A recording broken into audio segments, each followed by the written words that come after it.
The Awakening of the Consciousness, Chapter 7. Self-Consciousness, Self-Remembering. If we are liberating consciousness through psychological depth, and we begin exercising that consciousness through the techniques that we explained in the previous chapter, we begin to experience the third state of consciousness, which we have called self-consciousness or self-remembering. Initially, we are going to realize, first of all, that most of the day is spent by the person sleeping, that is, in the two lower states of consciousness. And second, that with the techniques of the key of soul and of alarm clocks, it is possible to provoke a new state of consciousness, perhaps strange or unknown until that moment, where the person captures a new reality, stops dreaming, and remembers himself. These moments of self-consciousness are intermittent and appear and disappear in accordance with the effort that the person makes to remain in self-remembering. We have to clarify at this moment, then, that the key of soul is a technique through which it is possible to provoke the third state of consciousness, that is to say, self-consciousness or self-remembering. I remember very well that when, a little more than 30 years ago, I received for the first time in this existence the technique of the key of soul in the Lumicial Apollo of Montevideo.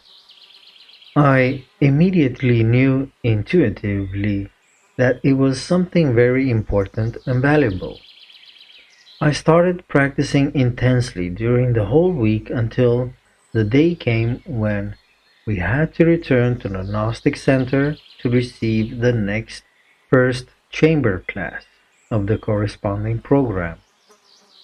At the beginning of the next class, the instructor asked us how things went with the practice of the technique of the key of soul, and my person raised his hand and narrated the observations I had made through the week of practicing this wonderful and powerful technique, although it appears to be very simple and basic.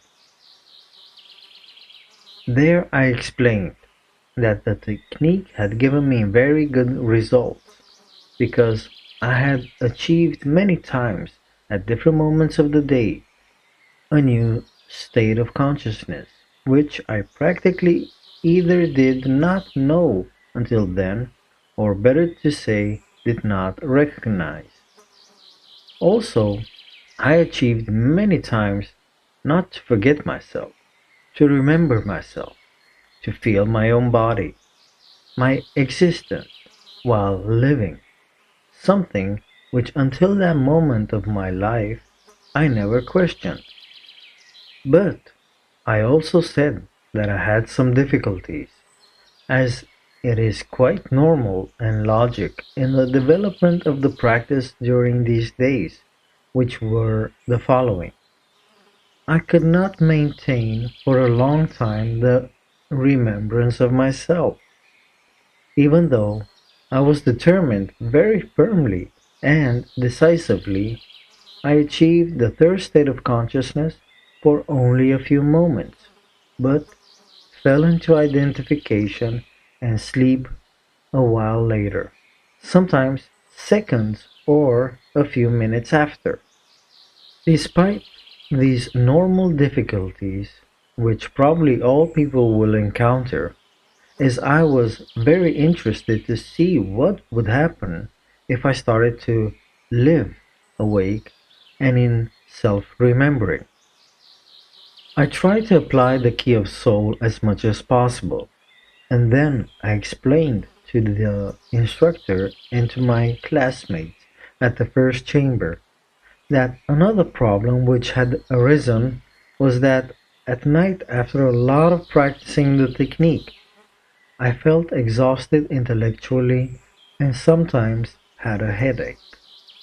The instructor smiled and immediately explained to me that it was evident that the problem, or the error, in the practice was that I was doing it on an intellectual level, and that I was probably asking the question and trying to answer everything with the head.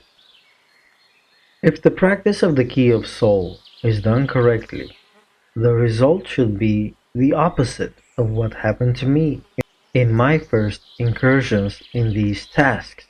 That is, the person should feel more tranquil, more relaxed, and with more energy.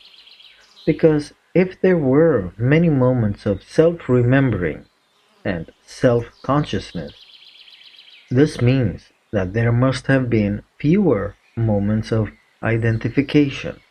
And if there were fewer moments of identification, that means that there must have been a saving of energy, which is normally lost in the states of identification.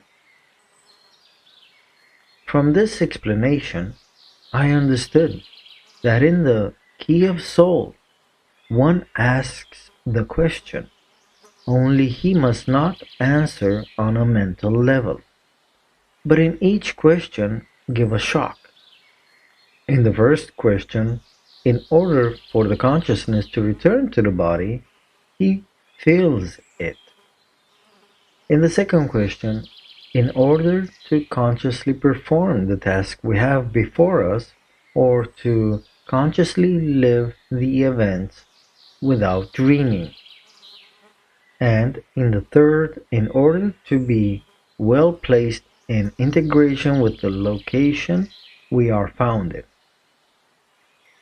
In other words, what we are saying in the previous paragraph is to learn to live here and now, which is the only real thing that exists for us. Because the past has already passed.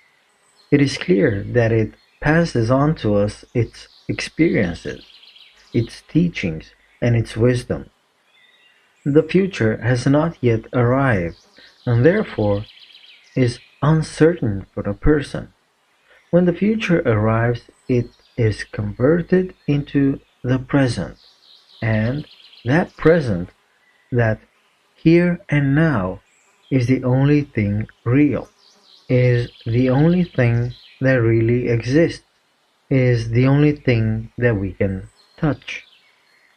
Here is another great key, which consists of the fact that if we do not learn to live in the here and now, in that eternal present, we will be sleeping, identifying, and or thinking of a past that has already gone, or projecting a dream of a future that does not yet exist, and that when it does arrive, in the vast majority of cases, is very different from what we had projected.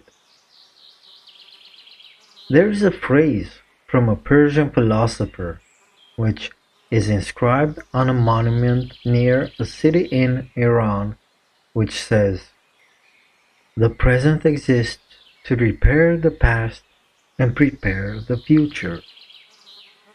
And I clearly remember that the Master Lakshmi said that if we do not live in the present consciously and do not produce a radical change in our lives towards the awakening of the consciousness, the past becomes the future, for the simple reason that the person continues to perpetuate in time the same mistakes. The more mechanical a person is, the easier it is to predict his future. You only have to look at his past.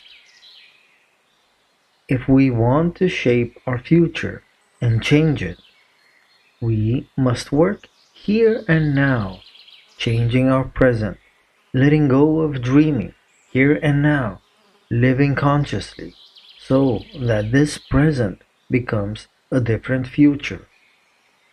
The future cannot be changed if we do not change the present. What we are talking about is called the philosophy of momentarity, which we could say is the basis of Gnostic philosophy.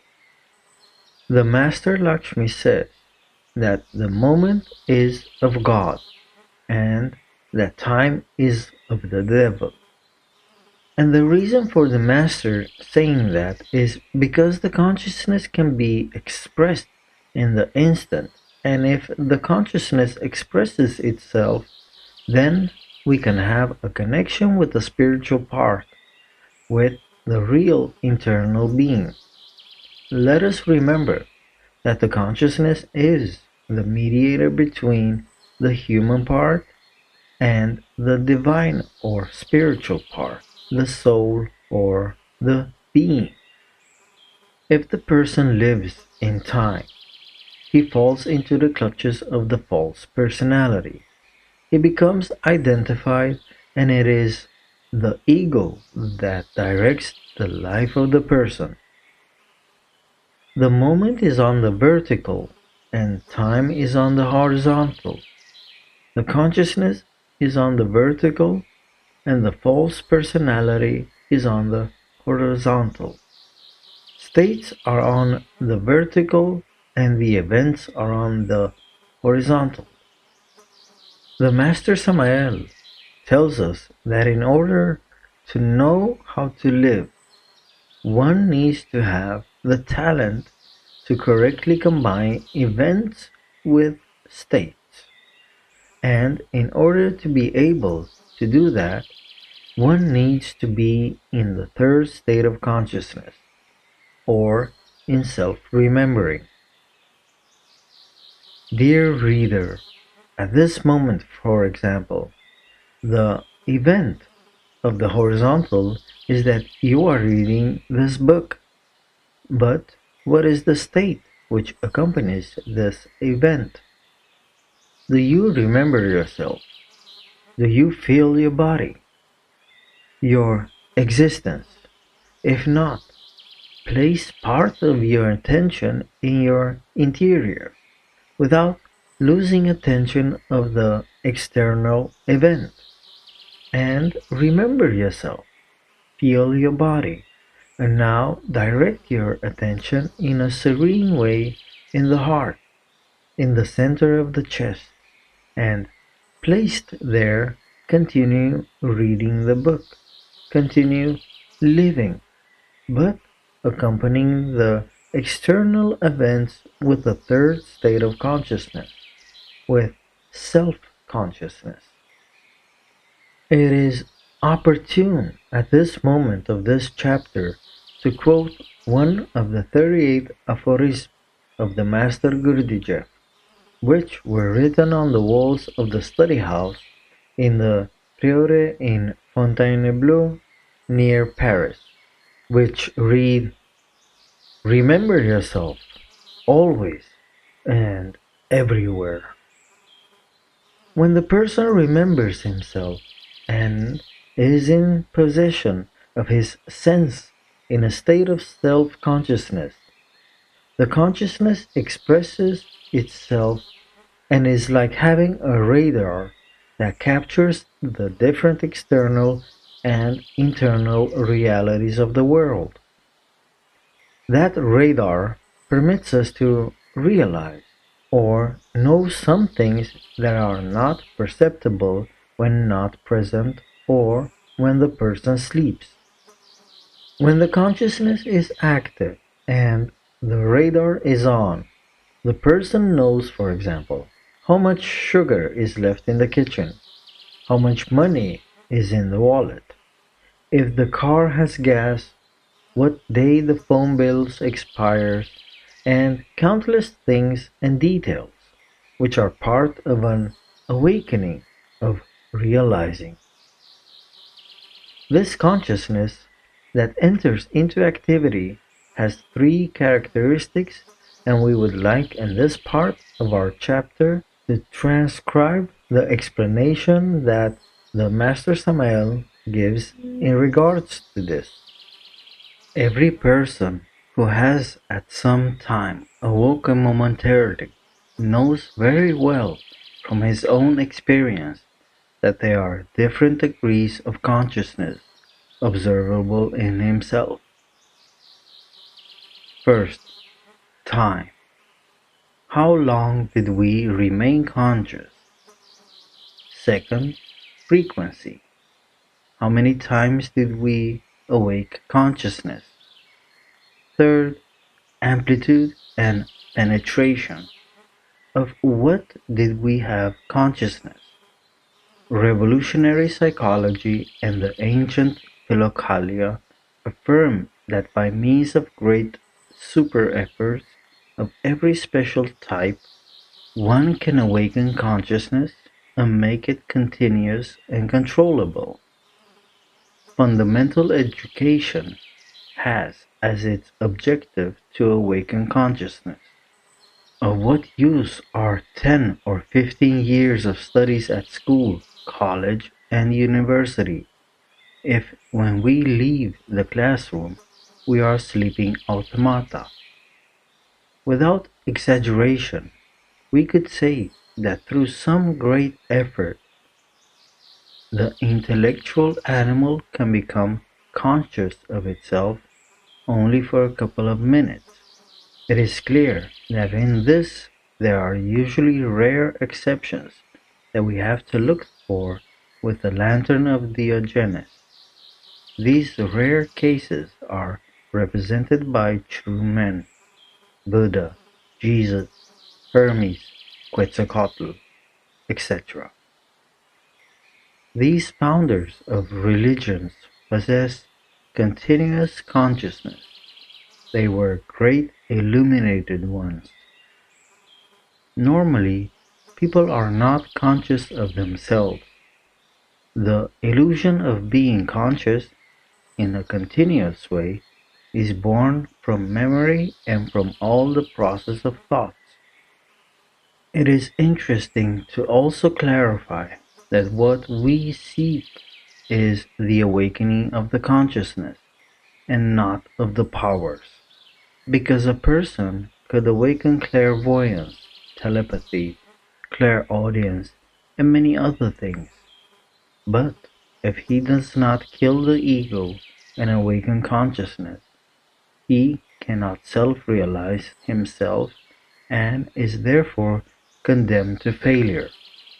Another interesting thing to keep in mind is that in difficult situations in life, perhaps sometimes in extreme situations of life or death, people tend to become identified with the situation, and when they become identified, they lose consciousness and fall into sleep. When falling in sleep, the consciousness is absent. The ego takes control of all functions. Then the person will try to resolve the situation while being identified with it, and therefore what is most probable is that he will make an incorrect decision. In times of danger or difficult situations, the best we can do in order to be able to make the right decision is to try to remain calm, to not become identified with the event, to try to keep our self-remembering and self-consciousness, so that in this way the consciousness may be the one which makes the decision, and this decision be the most appropriate one.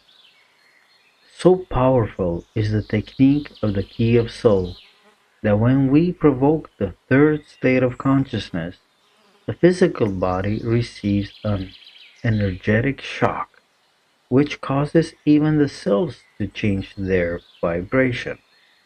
Another important aspect to take into account in the work with the key of soul and self-remembering is that when we start to do this practice, as with all things in life, we are subject to the law of octaves.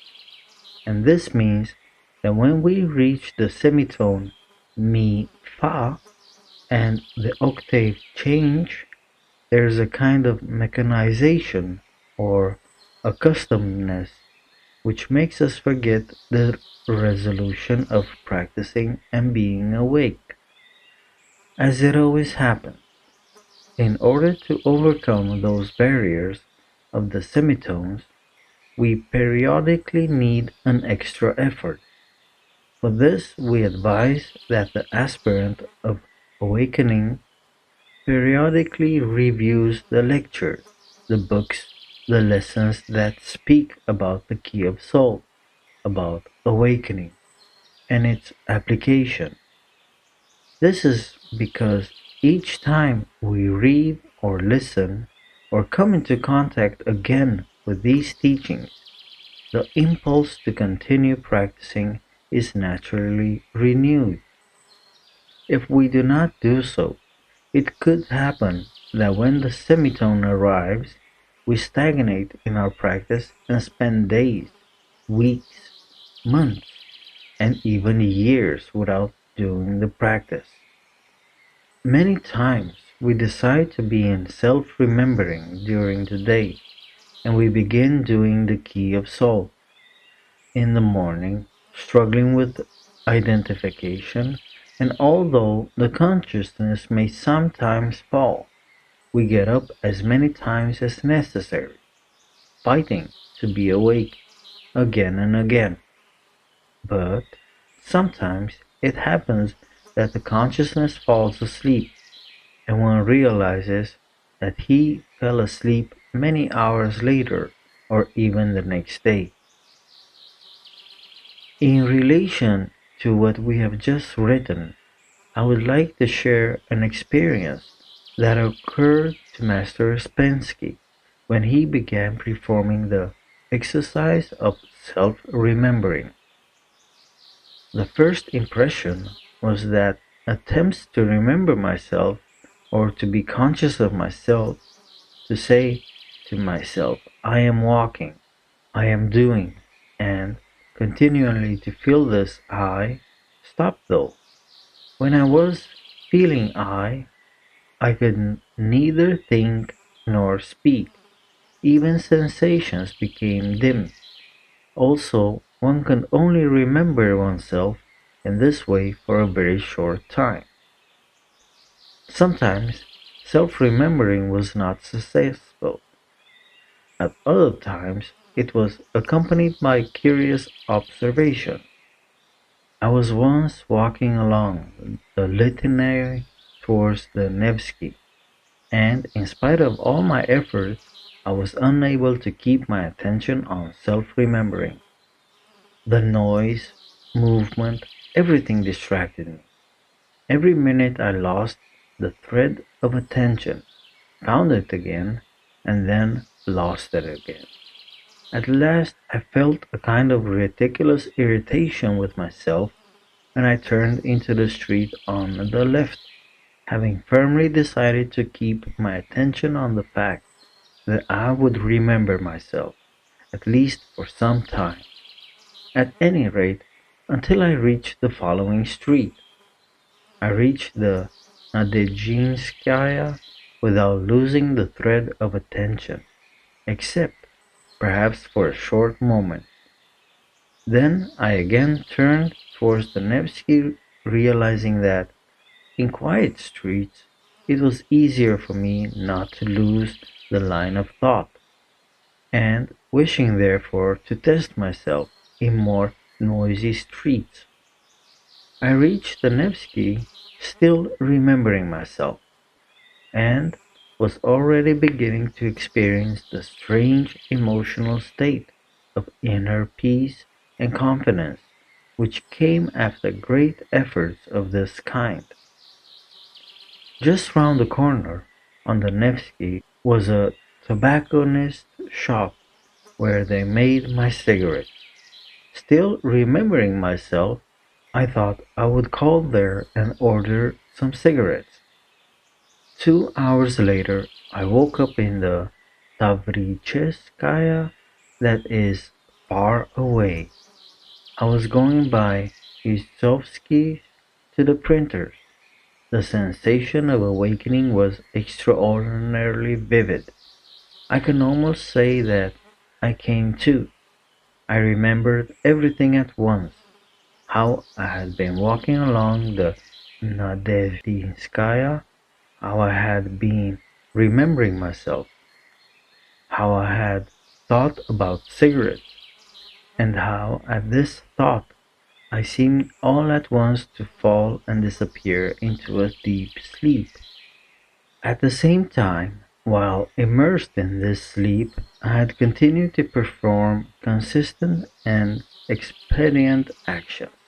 I left the tobacconist, called at my hat in the Litany, telephoned to the printers. I wrote 2 letters. Then again I went out of the house. I walked on the left side of Nevsky up to the Gostinoy Dvor, intending to go to the Officerskaya. Then I had changed my mind as it was getting late. I had taken an Izvotchky's and was driving to the Kavalergarskaya to my printers. And on the way, while driving along the Tavricheskaya, I began to feel a strange unease, as though I had forgotten something. And suddenly I remembered that I had forgotten to remember myself. To succeed in awakening, we need two things. First, resolve to do the practices in order to achieve it, and second, use all the available crafts that are within our reach to sustain the practice in time, to have continuity of purpose. Otherwise, they will periodically stop due to the law of octaves.